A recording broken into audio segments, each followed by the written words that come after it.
Chers amis, je vous demande un peu de silence. Ça tombe bien, donc on parle des États-Unis. L'américanisation de la vie politique française.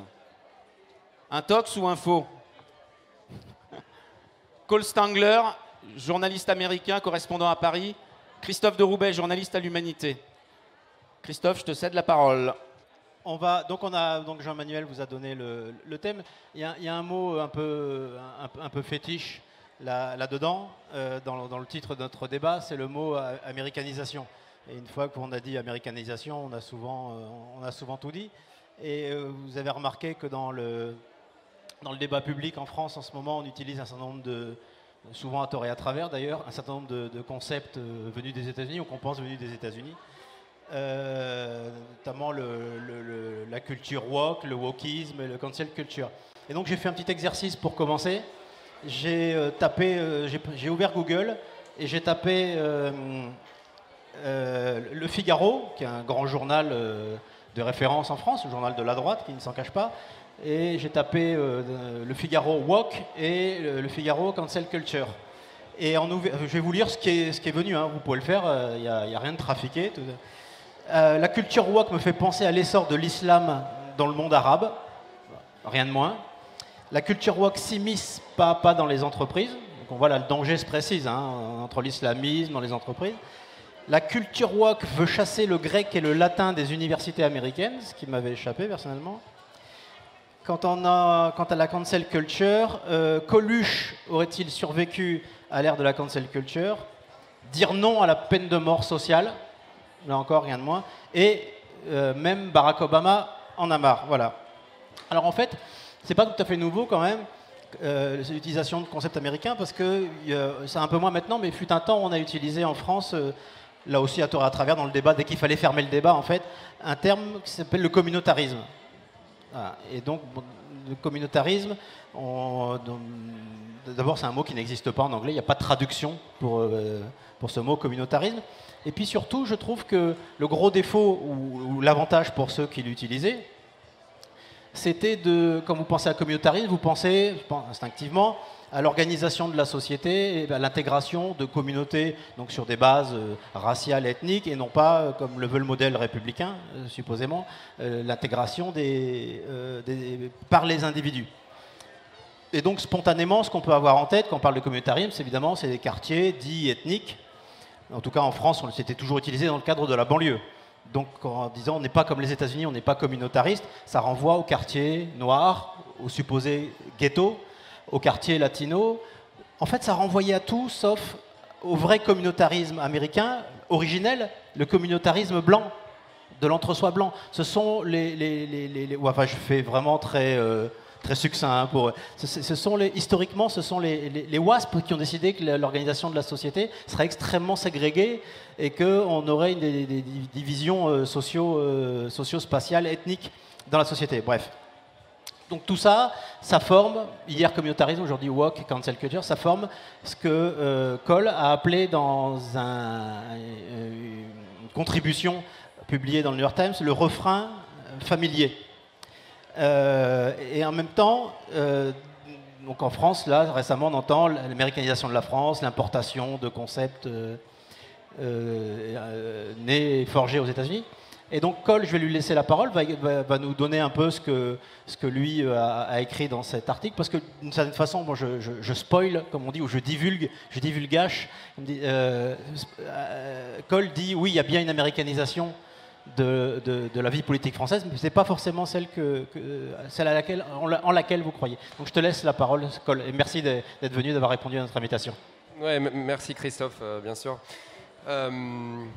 Moi, je pense que, en quelque sorte, il ne faut pas tomber dans ce piège de considérer qu'il y a une américanisation de la gauche française qui serait en train de devenir obsédée par des questions liées à la race, à l'identité de gens, etc.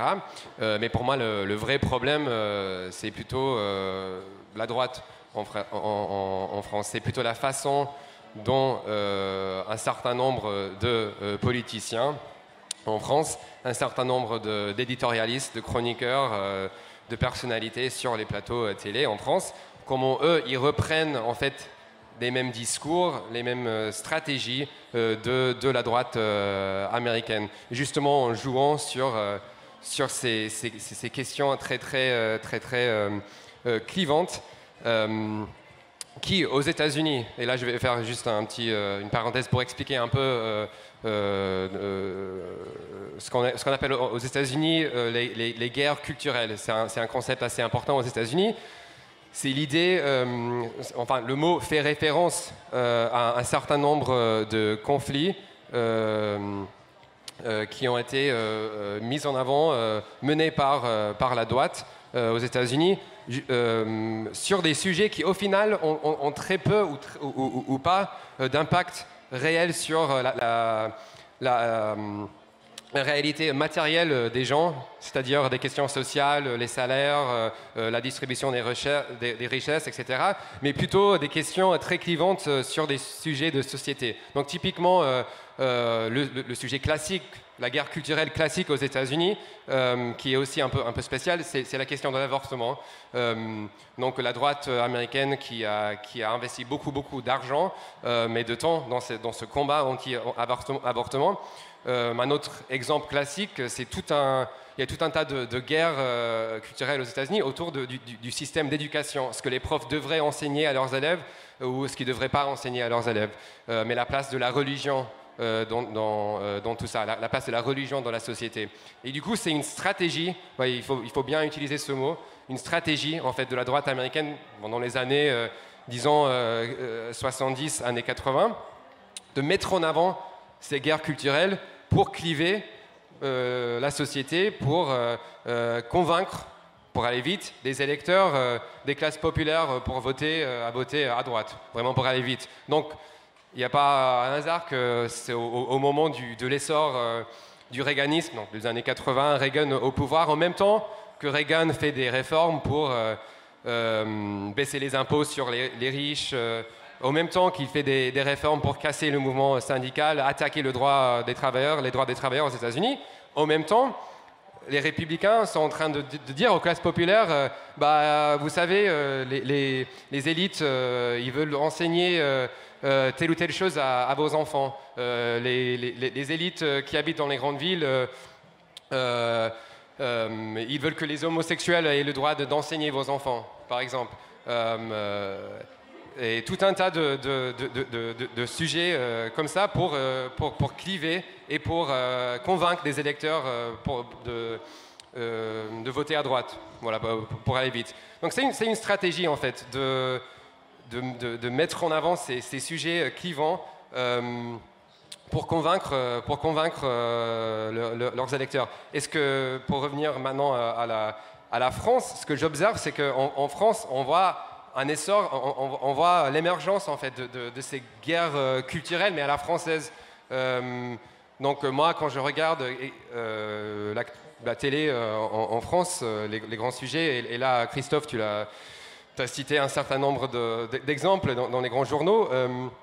On va parler de l'idée qu'on ne peut plus rien dire dans la société.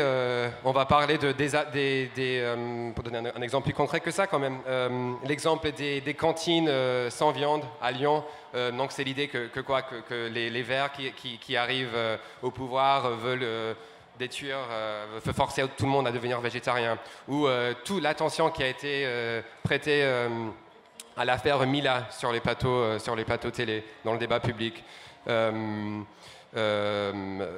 Et un certain nombre d'exemples comme ça. Et typiquement aussi, je pense à cette affaire sur l'islamo-gauchisme, voilà, la supposée influence de l'islamo-gauchisme dans des universités, l'influence supposée de profs qui veulent endoctriner leurs étudiants avec des idées dangereuses, islamistes, etc.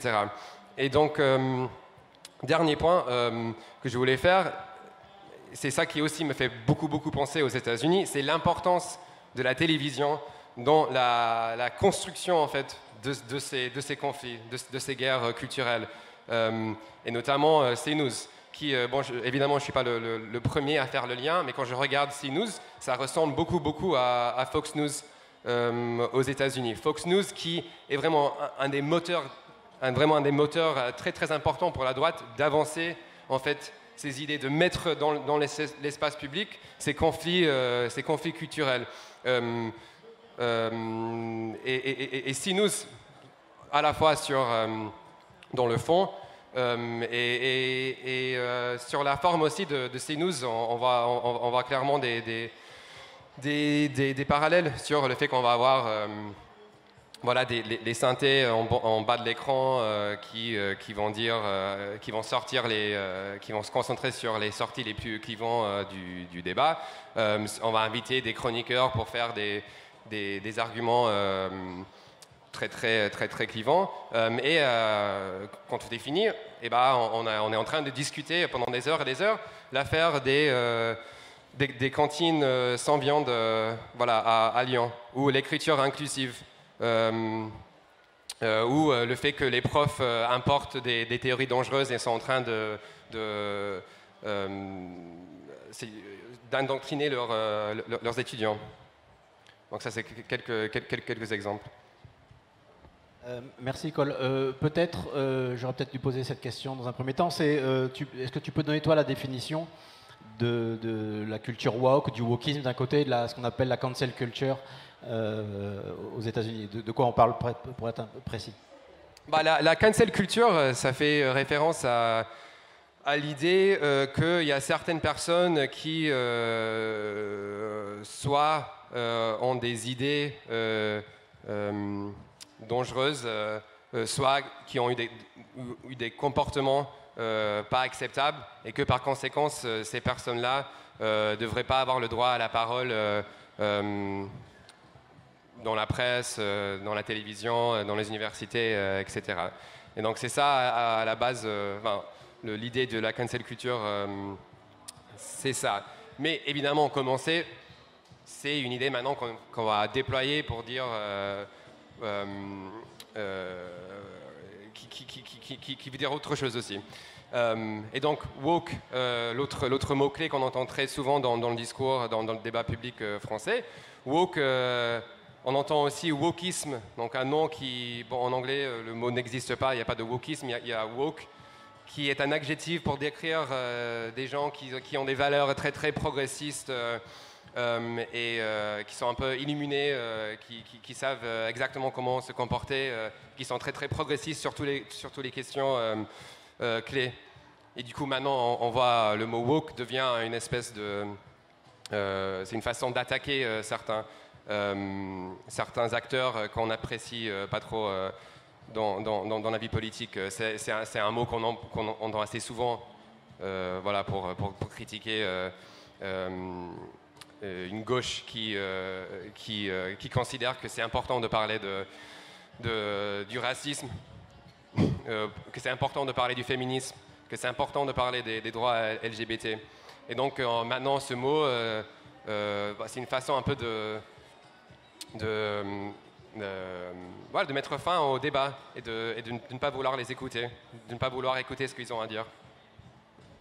Ou même d'une certaine façon d'invalider ce qu'ils ont à dire par un seul mot.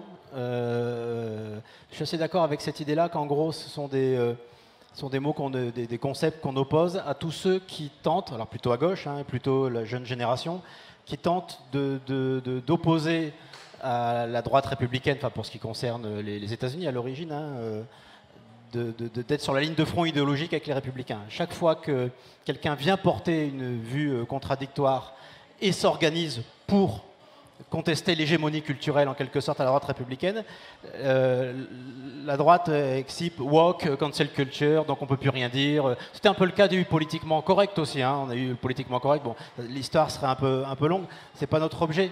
Alors on l'a conçu un peu autour d'un thème commun, on l'a conçu un peu comme un dialogue entre Cole, qui est journaliste américain à Paris, et moi qui suis journaliste français qui travaille sur les États-Unis. Donc moi je vais apporter autre chose au débat, un autre angle. Après je demanderai à Cole ce qu'il en pense, et puis je pense qu'on pourra aussi avoir des questions-réponses évidemment, enfin il me semble. On ne m'a pas donné le mode opératoire, mais je pense que ça va être possible. Moi, je voudrais amener la question la possibilité d'une autre américanisation de la vie politique. Alors, vous allez me dire, l'UMA le paye quand même pas pour qu'il nous raconte des trucs pareils à la fête de l'UMA. Si. Alors, je vais être un peu plus précis.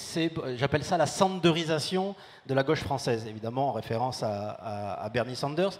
Donc, je vais donner quelques points pour débattre ensuite avec vous.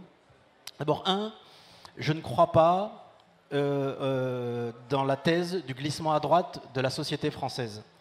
Je pense qu'il y a glissement à droite du champ politique, du champ médiatique, plutôt même du champ médiatique que du champ politique. Et là, la fonction de CNews est assez centrale, parce que d'une certaine façon, CNews donne le tempo. Médiatique. Hein. À chaque événement, on monte en épingle des événements qui ont certes leur importance, mais on en fait des éléments centraux, l'affaire Mila ou d'autres choses. Et ensuite, tout le monde se détermine derrière là-dedans, jusqu'aux politiques. Je prends juste un exemple. Anne Hidalgo a donné une interview au Point il y a quelques jours.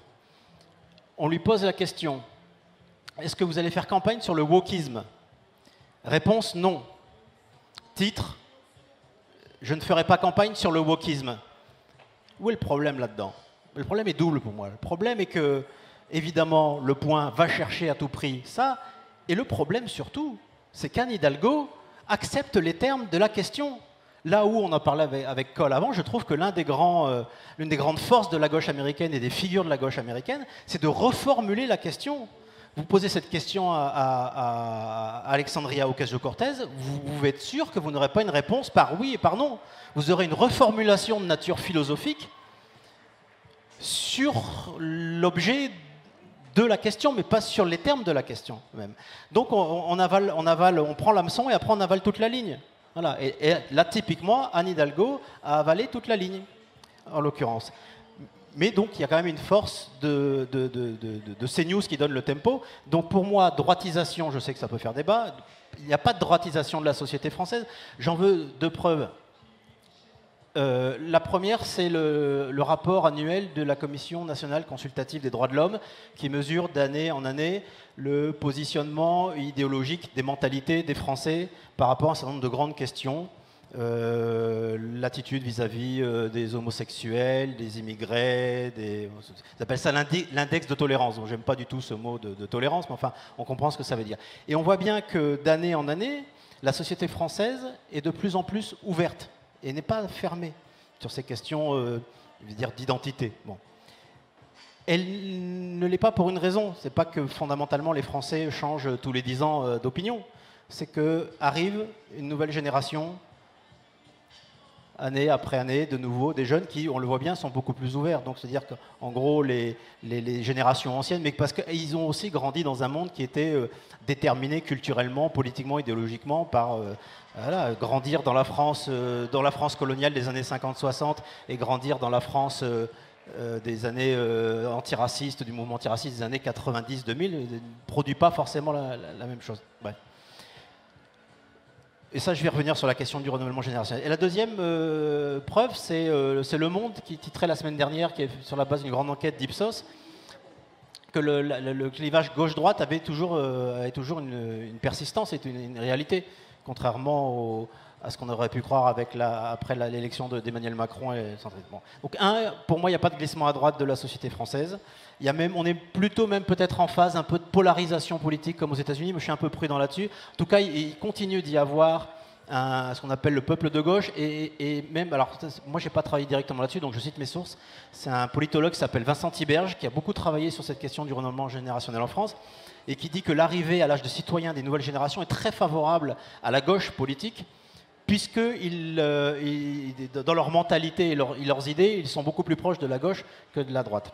Deuxième point que je verse, alors je fais un constat qui est peut-être subjectif, mais enfin je le fais de la façon suivante.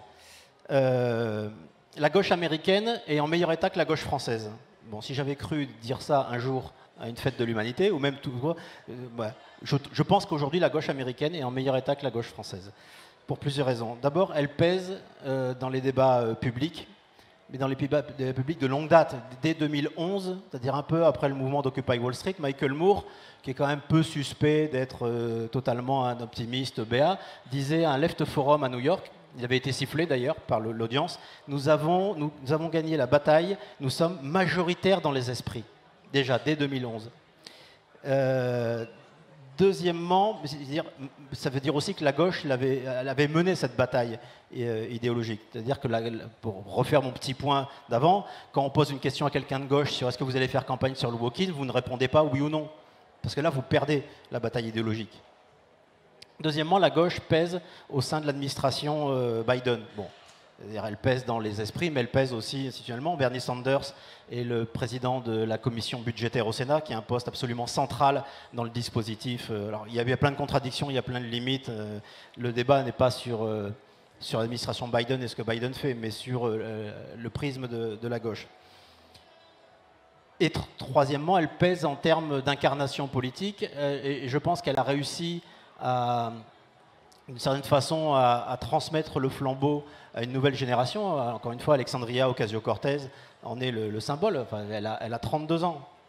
Pas encore 32 ans, elle va les avoir à la fin de l'année. Et puis, il n'y a pas qu'Alexandria Ocasio-Cortez. Il y a à New York et partout dans le pays une génération de ce qu'on appelle vous les appelez, moi je reprends ça, c'est les millennials, hein, qui ont entre 25 et 40 ans à peu près.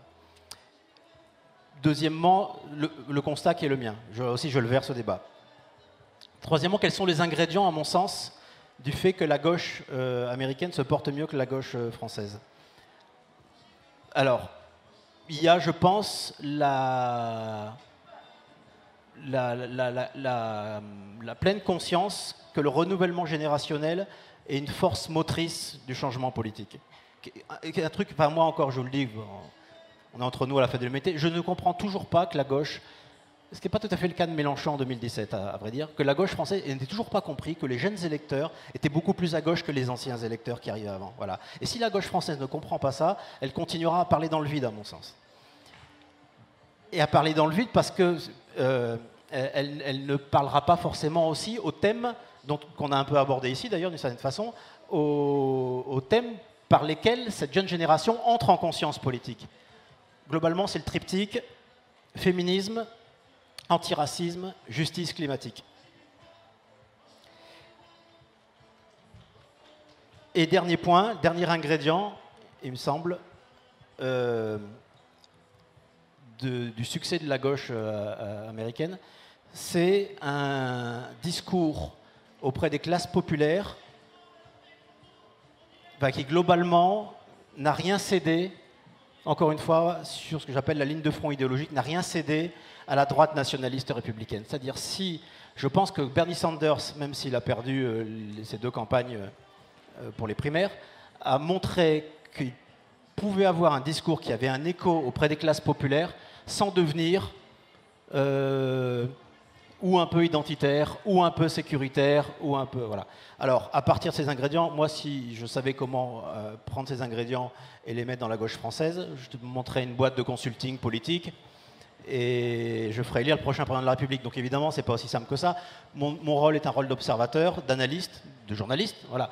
Donc je verse ça à la réflexion commune. J'aimerais bien savoir ce que Cole en pense, quel est son regard là-dessus, et tu as le droit, même l'obligation, peut-être de dire parfois que tu n'es pas d'accord avec moi, si tu ne l'es pas sur certains points. Et puis après, peut-être qu'on peut engager le débat. Jean-Emmanuel, après on engagera le débat. Vous avez sûrement beaucoup de questions sur ce qu'on a dit, Cole et moi, sur le sujet. Moi, je pense que, bon, je veux dire, il ne faut pas être trop optimiste non plus sur l'état de la gauche américaine, mais je pense que tu as raison sur certains points.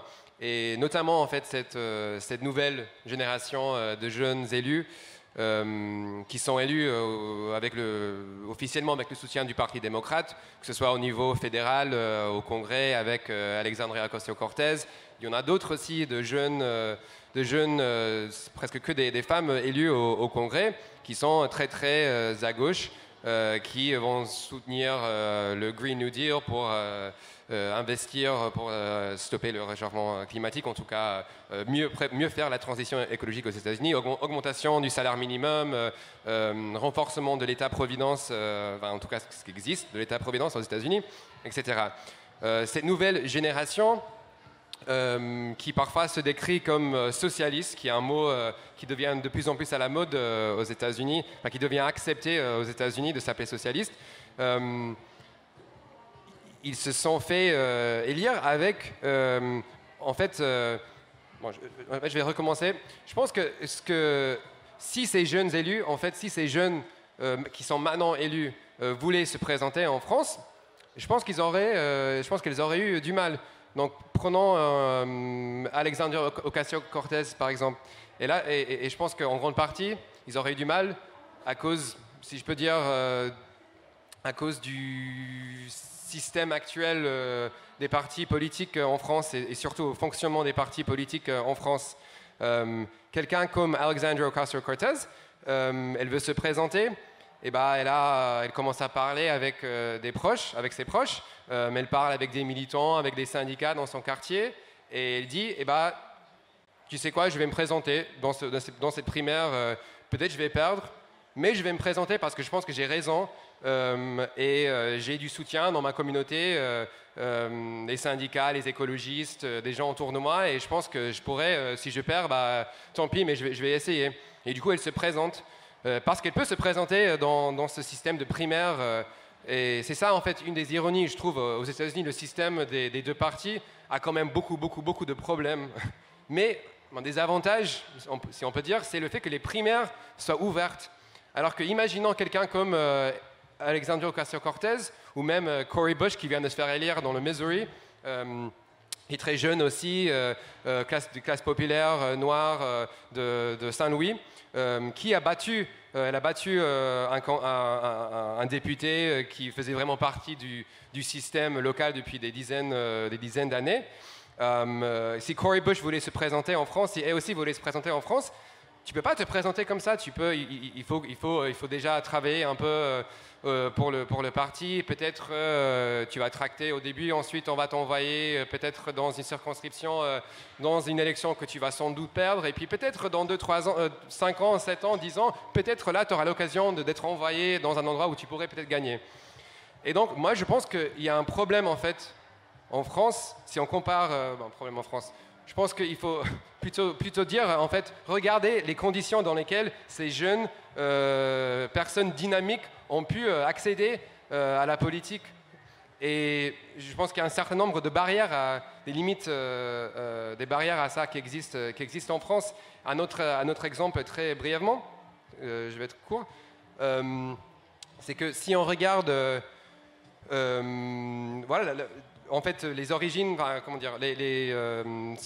sociales en fait de ces élus, elles sont, quand je pense à Cori Bush, Alexandria Ocasio-Cortez, Rashida Tlaib, Ilhan Omar dans le Minnesota, elles sont tous élues au Congrès. Elles viennent, en général, des classes populaires.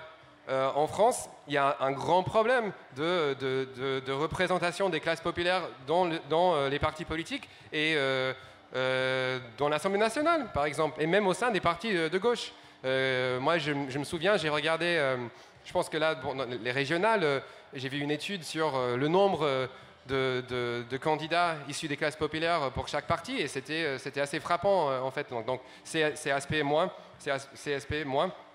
c'était très très bas, en fait. J'étais étonné. Et là, je ne suis pas en train de vanter non plus le système américain, mais une des ironies ou ce système en fait des partis, des primaires ouvertes, c'est que quelqu'un peut se présenter comme ça et gagner. Et puis maintenant, elles sont au pouvoir et elles sont dans le Congrès. Et ils ont une façon vraiment d'avancer le débat et d'avoir un impact. Et c'est dommage de penser qu'en France, moi je pense que c'est compliqué pour un jeune, je ne sais pas, toi qui habites à Marseille, dans les quartiers nord de Marseille, ou en banlieue parisienne ou ailleurs, de dire, tiens, en fait, moi je suis dégoûté par ce système politique-là, je vais me présenter. Tu ne peux pas faire ça. Et voilà, moi je pense que ça c'est une des forces, si je peux dire, de cette génération américaine que ce soit que tu as appelé standardisation en utilisant ce mot. Non, mais je pense que c'est un terme approprié aussi qui renvoie au rôle central de Bernie Sanders, mais peut-être ça c'est tout un autre sujet. Oui, je rajoute un élément pour qu'on ait vraiment le débat, autant que les choses soient le plus claires possible et le plus affûté possible. Je suis d'accord avec. Il y a deux ironies en fait, en quelque sorte, quand on regarde un peu, un truc comparatif, France et États-Unis, c'est qu'il y a deux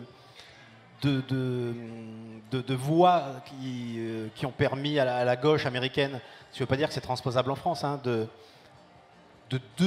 jouer de nouveau un rôle politique. Elle l'a joué, hein, la gauche aux États-Unis n'est pas née il y a 5 ans, elle joue un rôle depuis au moins l'abolition de l'esclavage. C'est les primaires. Et en effet, Bernie Sanders a pu, au sein du Parti démocrate pour l'élection présidentielle, et aussi dans chaque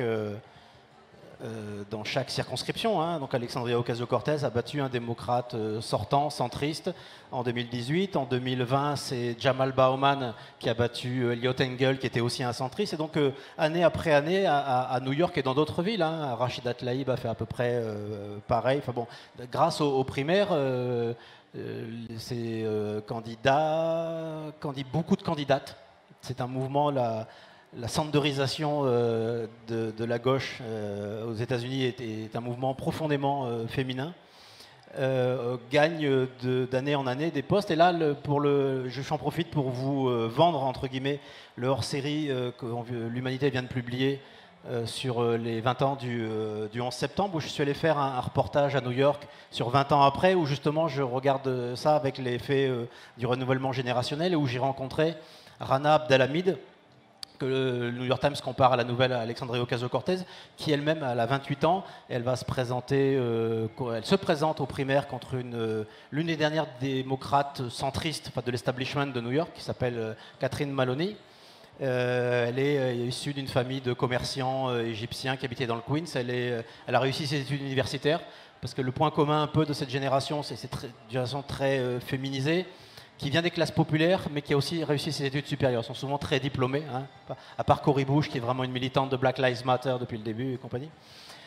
Et la particularité de Rana Abdelhamid, c'est qu'elle est entrée en politique après qu'à 16 ans, quelqu'un lui eut arraché son voile dans la rue. Elle porte le voile, donc elle a fondé une association, elle a fondé un groupe d'autodéfense pour les femmes, et puis finalement aujourd'hui elle se présente au sein de la primaire démocrate, et elle est soutenue par l'organisation, plus grande organisation socialiste des États-Unis, DSA. Donc là, la première chose, c'est la primaire. La deuxième, c'est, alors je le dis parce qu'il y a un responsable politique qui l'a évoqué il y a quelques jours, c'est Julien Bayou de Europe Écologie Les Verts. Il appelle à revisiter la charte d'Amiens, hein, qui en gros sépare les pouvoirs à gauche d'une certaine façon entre les partis politiques et les organisations, notamment syndicales. Il n'y a pas de charte d'Amiens aux États-Unis. Donc les syndicats peuvent faire campagne, appel à voter pour des candidats, font campagne pour des candidats. Et pas seulement les syndicats, qui sont quand même pour beaucoup dans un assez mauvais état, mais y compris, je prends une organisation qui s'appelle Sunrise, qui est la grande organisation de mobilisation, enfin il y en a deux, mais au moins autour de la question de la justice climatique. Sunrise a fait ouvertement campagne pour Bernie Sanders. Ça ne veut pas seulement dire aller taper des portes pour Bernie, ça veut dire aussi influencer le contenu de la campagne de Bernie Sanders, et donc de croiser. Et en fait, il faut que vous compreniez que, encore une fois, c'est peut-être pas transposable. Aux États-Unis, les campagnes, par exemple la campagne de Bernie Sanders, moi je la vois comme le carrefour de ce qu'on appelle en France la convergence des luttes. Mais la convergence des luttes, elle se fait au sein même du processus politique aux États-Unis.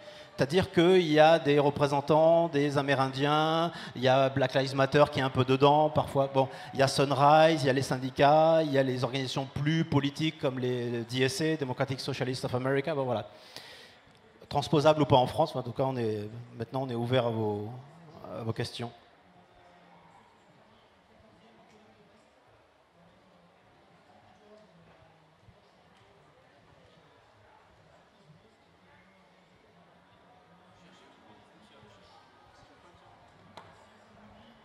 Ce débat nous tourne boule un peu, non, hein, qu'on entende que la gauche américaine soit en meilleur état que la gauche française, voire pourrait inspirer. C'est fou. Oui, bonjour. Alors, La dernière question, enfin, j'essaye de voir un peu.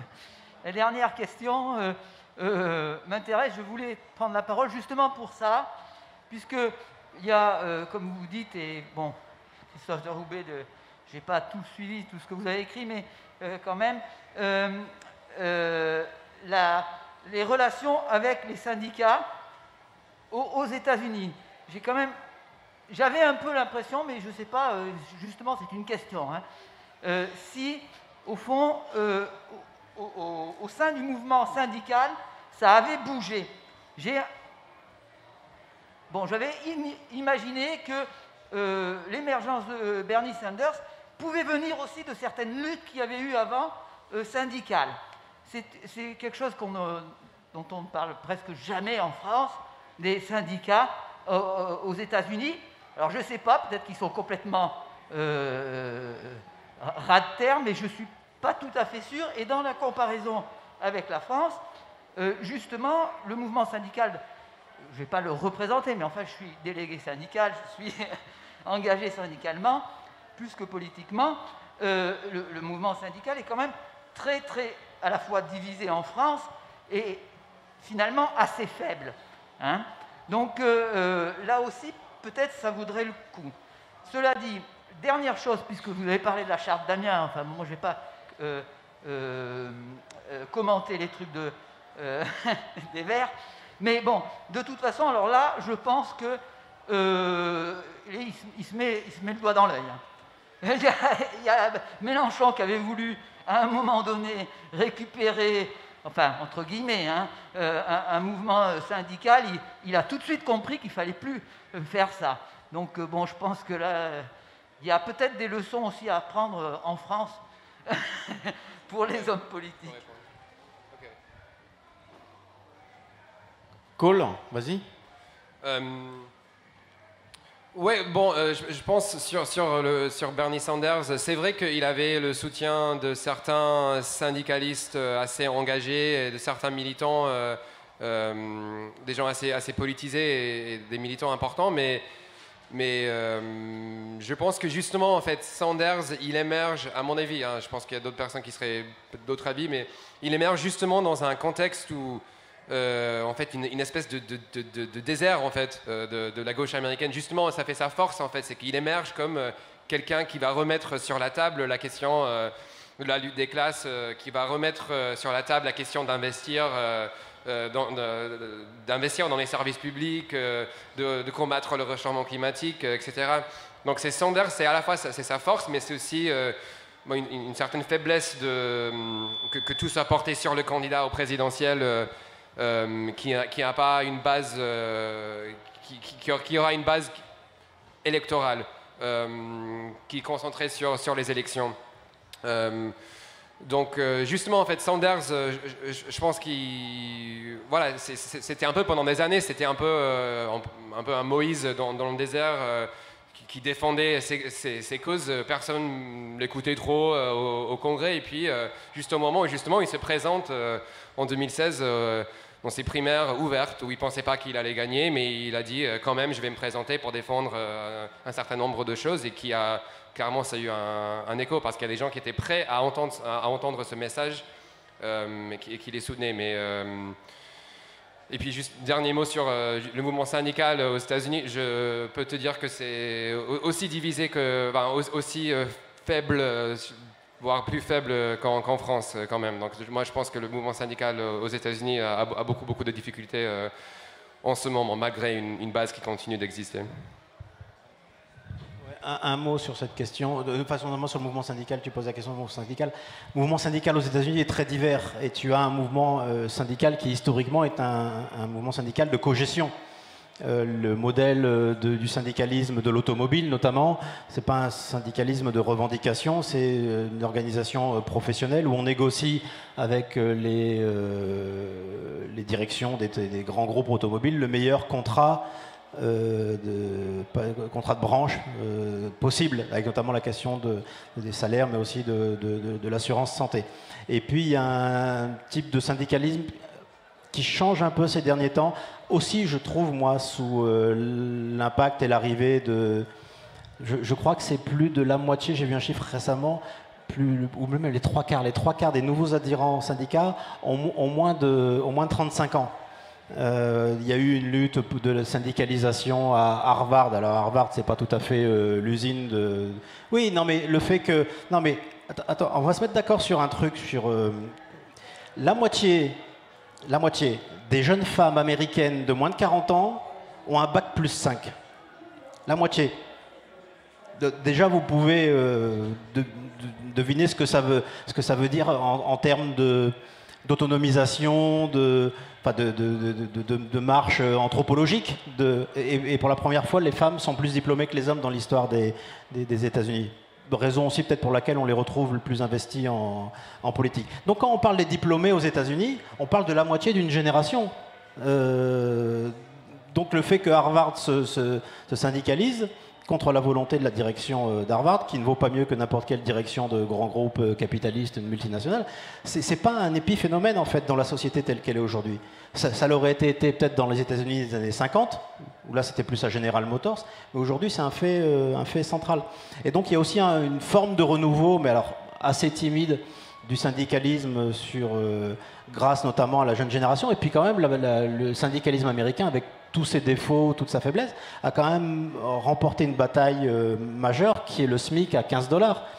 Alors que Biden avait promis qu'il n'a pas été possible, mais aujourd'hui le SMIC à 15 $, c'est une réalité dans un tiers du pays, puisque les États ont passé, une ville d'abord, Seattle, et puis des États, la Californie, New York, ont voté. C'est donc un tiers des salariés américains ont le SMIC à 15 $. Une revendication qui était partie des fast-food à New York en 2012. Voilà pour répondre à ta question sur le syndicalisme. Est-ce qu'il y a d'autres questions? Ouais. On va en prendre encore une ou deux, parce qu'on a encore débordé le temps. Merci. Une question à double facette, quantitative et qualitative. J'entends toujours citer le nom des mêmes députés américaines, comme exemple du renouveau, etc., voire de l'état de la gauche meilleure là-bas qu'ici. Ça en fait guère qu'une poignée de noms que j'entends. Est-ce que derrière, il y a de la troupe, d'autres députés, des dizaines de députés, peut-être moins connus, mais de sensibilité plus à gauche que le démocrate historique, disons? Ça, c'est une question. D'autres, qualitativement, Bernie Sanders est sorti des primaires, de lui-même, sans doute avec négociation avec Biden. J'ai cru entendre que maintenant il est à la tête d'une grosse commission, très grosse. Est-ce qu'il y a d'autres faits de type alliance entre guillemets programmatique de la gauche de type Bernie Sanders, de certains points de vue programme, que Biden a dû mettre sur la table comme élément de négo, quoi? Alors, oui, tu as raison sur le fait, on met souvent les mêmes noms, d'abord parce qu'elles se sont constituées dès 2018 dans ce qu'ils ont appelé le Squad. Le Squad, c'était donc ces 4 femmes élues pour la première fois au Congrès des États-Unis. Alexandria Ocasio-Cortez, Rachida Tlaib, d'origine palestinienne, qui vient de Détroit, et Ilhan Omar, qui est d'origine somalienne, qui est arrivée aux États-Unis comme réfugiée somalienne, députée de Minneapolis. C'est aussi des histoires qui racontent quelque chose des États-Unis. Et Ayanna Pressley, qui a battu un centriste démocrate à Boston et qui est la première femme représentante noire de Boston, du Massachusetts. Au Congrès des États-Unis, tu as le groupe démocrate et le groupe républicain. Enfin, je dis tu, oui, bon. Le groupe démocrate est majoritaire. Et au sein de ce groupe, tu as des caucus, c'est-à-dire des comités. Alors, tu as le Black Caucus, la Hispanic Caucus, c'est-à-dire c'est les élus noirs qui créent un comité ensemble. C'est pas un comité pour faire divergence, mais pour...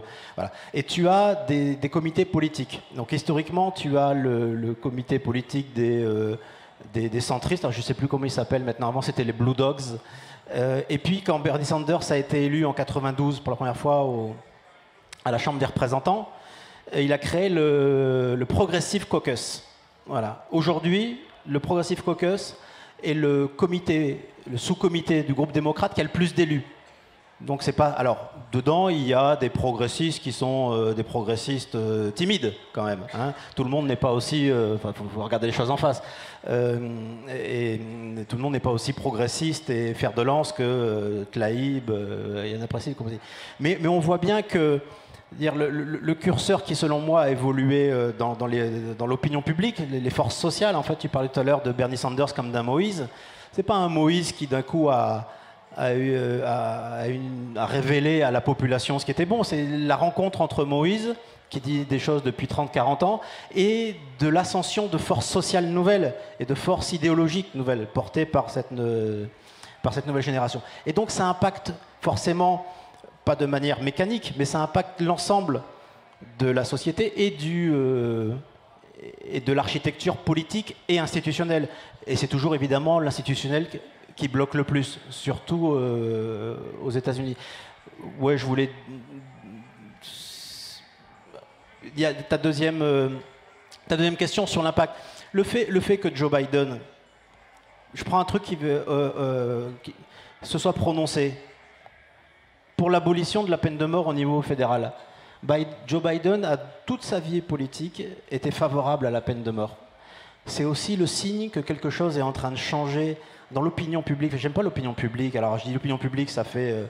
et en même temps, si je dis peuple, ça fait un peu grandiloquent. Mais il y a quelque chose qui est en train de changer parmi les Américains, aussi sur la question de la peine de mort. Le fait que...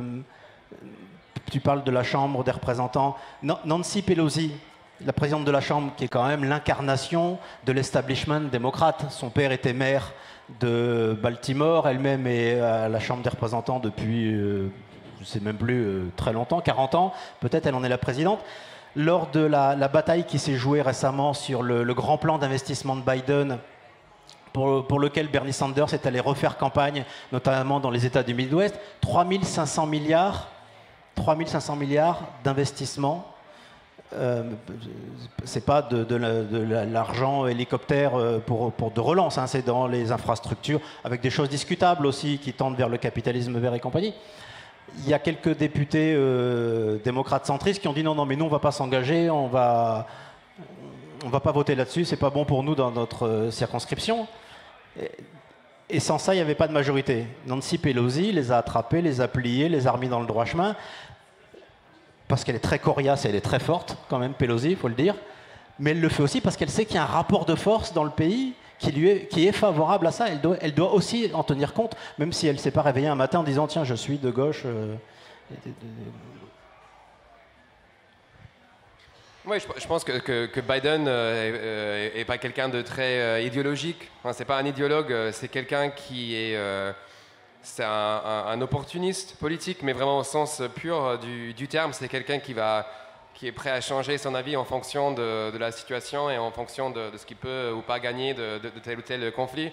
Et le fait que Biden soutient un certain nombre de projets ou de propositions venant de la gauche du parti montre, souligne, révèle en fait la montée en puissance de cette aile du parti. Et encore, plus que ça, ça montre en fait l'influence, l'importance de ces idées. Enfin, on est en train de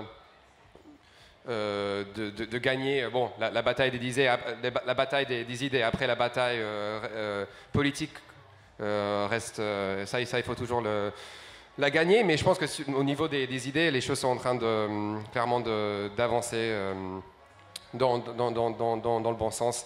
Moi, je vais juste ajouter peut-être un dernier élément si j'ai le temps, ou peut-être pas. Moi, je pense qu'il y a une dernière chose qui est importante à souligner si on regarde cette, on les a cités plusieurs fois, cette nouvelle génération de jeunes élus aux États-Unis venant de la gauche, c'est que majorité d'entre eux sont des femmes, on pourrait dire racisées, comme on pourrait dire en France, on dirait juste person of color aux États-Unis. Voilà, des personnes racisées et Ilhan Omar, député du Minnesota, qui porte le voile. Donc voilà, moi je me demande si ça, on pourrait avoir ça en France, je ne suis pas sûr. Donc peut-être une provocation, mais je pense que c'est des questions intéressantes à se poser. Je pense qu'aux États-Unis, même des gens qui, sur vraiment l'aile gauche du parti, réussissent en fait à défendre à la fois l'importance de la lutte des classes, mais aussi en disant, écoutez, si les gens disent qu'ils sont victimes de racisme, de sexisme, d'homophobie, et ben, il faut les soutenir parce que c'est important pour eux. Et je pense que pour l'instant, cette génération réussit à conjuguer un peu ces différents combats, voilà, sans abandonner la lutte des classes. Voilà. Voilà, je pense qu'on va en rester là pour rattraper un peu trop tard. Comme vous allez tous d'un seul homme aller acheter ce numéro hors série de l'Humanité sur le 11 septembre, vous l'ouvrirez à la page 29 et vous regarderez cette affiche de campagne du DSA. Là, en haut à gauche, je ne vous en dis pas plus, vous regarderez, ça c'est l'image de l'Amérique telle qu'elle est aujourd'hui et c'est l'image de la gauche américaine, féminisée et en effet racisée. Merci à vous. Un grand merci Cole Stangler, journaliste américain correspondant à Paris. Merci Christophe de Roubaix, journaliste à l'Humanité, auteur de plusieurs livres sur les États-Unis. On va poursuivre aux Amis de l'Humanité cette histoire américaine en fait, parce que ça nous déconstruit un peu les idées un peu préconçues sur ce pays. Et je crois que ce débat riche nous aide à avancer et à réfléchir un peu autrement sur l'Amérique. Merci à tous. On enchaîne immédiatement. Et c'est d'ailleurs étrange parce que nos 3 débats s'enchaînent parfaitement bien. Il y a presque une logique implacable. Les quartiers populaires, ça vous parle? C'est même assez essentiel. D'ailleurs, moi j'ai une formule que j'ai écrite souvent. La République passera par les quartiers populaires, on ne passera plus jamais. Voilà, tout simplement. C'est pas compliqué à comprendre. J'en viens, je sais de quoi je parle. Et on a le bonheur et le plaisir. On va parler de l'engagement dans les quartiers populaires. On a le bonheur et le plaisir, pour la première fois, mais ça ne sera pas la dernière, d'avoir Azdine Taibi avec nous, le maire de Stein. Il y aura aussi Marion Carrel, sociologue, et Omar Slaouti, enseignant à Argenteuil. On va consacrer ce grand moment au quartier populaire. Allez, montez sur scène. Je passe la parole à Latifa Madani, journaliste à l'Humanité. Et il va même y avoir un petit film, vous allez voir.